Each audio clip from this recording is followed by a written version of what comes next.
కంపెనీలకు భూముల కేటాయింపులపై ఏపీ శాసనమండలిలో అధికార ప్రతిపక్ష నేతల మధ్య వాగ్వాదం జరిగింది. ఉర్సా కంపెనీకి 3,000 కోట్ల రూపాయల భూములు కట్టబెట్టేందుకు ఏపీ ప్రభుత్వం ప్రయత్నించిందని వైసీపీ ఎమ్మెల్యే వరదు కళ్యాణి ఆరోపించారు. ఆరోపణలకు ఆధారాలుంటే చూపించాలని సవాల్ చేశారు మంత్రి నారా లోకేష్.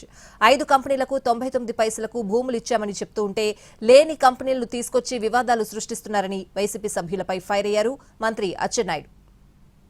ఐటీ కంపెనీలకు ఇస్తామని చెప్పి రియల్ ఎస్టేట్ కంపెనీలకు అయితే భూములు అత్యంత తక్కువ ధరలకైతే ఇచ్చేస్తున్నారు అధ్యక్ష.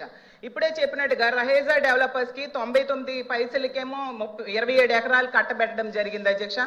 అలాగే అడ్రస్ లేని ఉర్సా కంపెనీకి డెడ్ చీప్ గా 3,000 కోట్ల రూపాయల భూమిని కట్టబెట్టాలని ట్రై చేశారు అధ్యక్ష. ఆరో కంపెనీ పేరు మేడం గారు ప్రస్తావించారు. ఆధారాలు పెట్టమన్నాడు హౌస్ ఆరోపణలు చేసి బయటకు వెళ్తాను. మేడం గారిని ఇప్పుడు ఆధారాలు పెట్టమని లేటెస్ట్ చేస్తూ విత్డ్రా ది స్టేట్మెంట్ అధ్యక్ష. అంతేగాని ఉర్సాకు మేము ల్యాండ్ ఎక్కడ ఇచ్చాం అధ్యక్ష? We're not given. మేము ఇవ్వలేదు అధ్యక్ష. చాలా స్పష్టంగా నేను చెప్పాను, 5 కంపెనీలకే ఇచ్చానని చెప్పాను.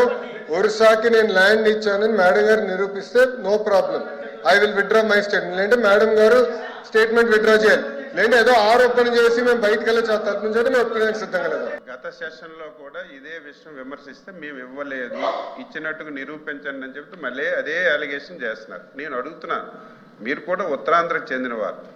ఉత్తరాంధ్ర అనేది వెనకబడిన ప్రాంతం. ఎక్కడికి వెళ్ళినా సరే ఈ దేశంలో ప్రపంచంలో ఎక్కడ చూసినా సరే ఉత్తరాంధ్ర వాళ్ళు అక్కడ పనిచేస్తున్నారు అధ్యక్ష.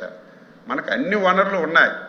ఉన్న వనరులు ఉపయోగించుకోకపోవడం వల్ల మన దగ్గర ఉన్నటువంటి చదువుకున్న యువకులందరూ ఉద్యోగాలు లేక నిరుద్యోగ సమస్యతో బాధపడుతుంటే ఈరోజు ప్రత్యేక మీకు ఒక చెప్పండి, నిరుద్యోగ యువకులకి ఉద్యోగాలు ఇవ్వాలనుకుంటున్నారా ఇవ్వకూడదు అనుకుంటున్నారా? దానికి మీరు చెప్పండి.